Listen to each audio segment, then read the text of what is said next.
What's up, everybody? Matthew here. Thanks for checking into the YouTube channel. Today, I want to continue my discussion on my top 100 book list that I mentioned several weeks ago now.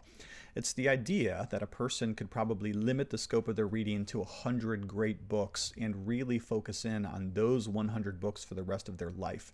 Assuming, of course, that they chose the best works, the masterpieces, the classics, the things that are really, really rich and profound for their own edification.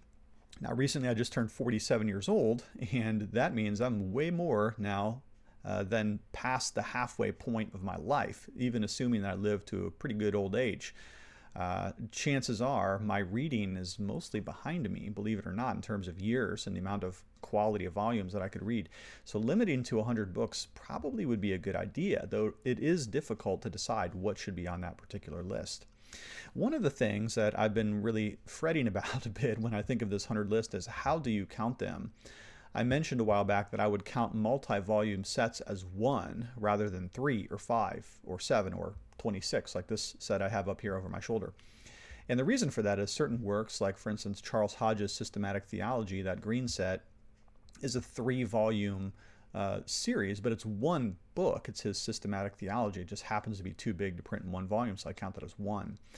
But as one viewer pointed out, if I'm going to be consistent with that, then you could make a list of 100 that has actually more like 1,000, because you could find some really huge series and count each one as one volume, and so I'm in a bit of a pickle there for sure.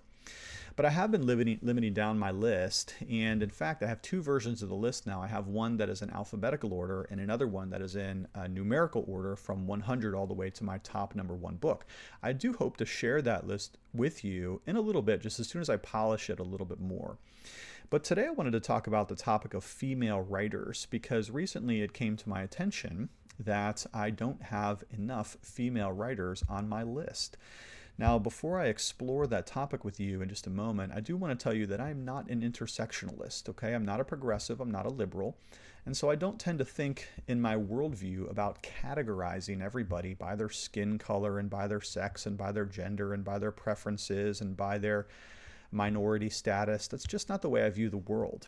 Rather than all of that kind of stuff, the kind of thing that you would encounter in a modern liberal university, I tend to think of people in the imago Dei as bearing the image of God. That there being one race of the human beings that God has created, and He's created them male and female, each in His image. So I tend not to think like an intersectionalist, and I, for the most part, think that's a bad idea. But on the other hand, I do want to be fair to the possibility that maybe I haven't looked closely enough to female writers. And so I looked at my list and I realized that 94 of my top 100 were men. And so that's why I'm going to, in this video, ask you, fill in some gaps of my ignorance. I've freely admitted I'm ignorant many times on this channel. There's a lot I don't know. Tell me what books by female writers should be on my list. Well, if you're wondering which 6 books are on my list by female writers, I would like to share them with you right now, and the reasons why I put them on the list, because you may disagree with them. Of course, that's one of the points of the top 100 books, is that we'll all disagree on what should be there, but maybe draw some inspiration from each other as well. Okay, so I've got Anne of Green Gables by Lucy Montgomery on my list, and it's not because it's one of the all-time best books ever written. It's because I enjoyed reading it out loud with my daughter Simone. Okay, so for me, emotional and sentimental love for a particular book is enough to put it on my top 100 list. It'll always evoke wonderful memories for me of sitting with Simone either on my lap or next to me or at the table or on the couch at night, reading that book aloud to her. So Anne of Green Gables is on the list. After that, another one, Frankenstein by Mary Shelley. Now this one is a little bit closer to a literary masterpiece, because if you're thinking of the old black and white monster movies with Frankenstein, you have another thing coming if you haven't read Frankenstein. It truly is a wonderful work of literature. But again, it's on my list for emotional reasons, and the emotional reason is this. My older daughter, Soraya, when she was in college, she was assigned the book of Frankenstein to read for class, and she had to think through its implications. Well, I started listening to it on audiobook, and Soraya and I had a lot to talk about that semester. So that book is on the list too. Here's a third one, The Outsiders by S.E. Hinton. Now again, sentimental reasons avail. I loved that book when I was in high school. I thought it was awesome. It was one of the first books that I know this is stupid, but I read it and I'm like, hey, I connect with the characters in this story.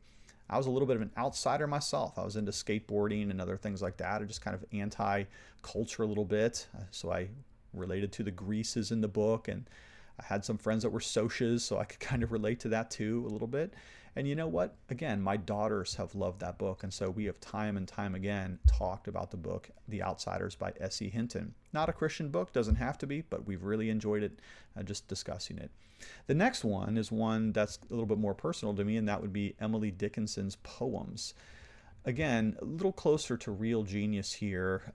Emily Dickinson, a wonderful poet, but sometimes, even though her poems are quite short, they're usually just about a paragraph long, they're hard to understand. They're hard to picture what she's thinking about. And her words are so creative that I have to really do some mental gymnastics to kind of catch up to her. And I like the challenge. And I like the fact that they're very short because a lot of my pastoral ministry takes up my longer, voluminous reading. So to pull out a couple of poems from Emily Dickinson is a wonderful little chore. It breaks the stress of the day, and she's really sweet to read. So that's on the list. Next, Showings by Julian of Norwich. Now, Julian, if you don't know, is the earliest English female writer that we have. There may be people who wrote in English before her, but this is the earliest that we have, and so she's on the list. Her books, by the way, she lived during the time of the Black Death. She was an anchorite, which is something kind of like a nun that stays in one room, contemplating God and scripture and things like that. And her book Showings is kind of like her visionary experiences of Christ alone in her room. It's got some things that are a bit odd, some of the ways that she describes Christ bleeding out of his body and things like that, but she also has some wonderfully comforting things about the sovereignty and the goodness of God. And so that book is on my list. I was assigned that book when I was in seminary. I had to read somebody outside of my tradition, and so that's the book I ended up with, and in certain ways it blessed my life. And then finally, Through the Gates of Splendor by Elizabeth Elliot. I've always been deeply moved by the story of Elizabeth Elliot and her and her husband's courage and the other missionaries. Jim Elliot, of course, was speared to death by the Wyodani Indians in South America. It's a wonderful missionary story.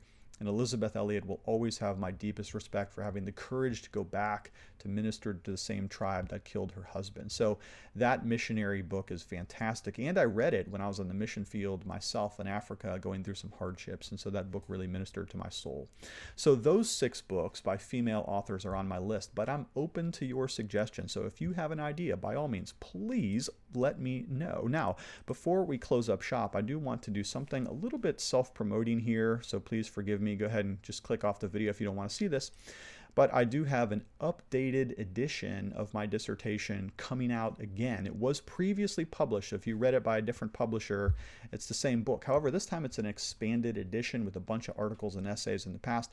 The title is A Theology of Joy, Jonathan Edwards, and Eternal Happiness in the Holy Trinity. If that sounds something that might be interesting to you, please consider checking that out. The book officially launches November 7th of this year, 2023. Okay? Well, that's all I've got for you today. Please know that I do love you, and I'll chat with you later.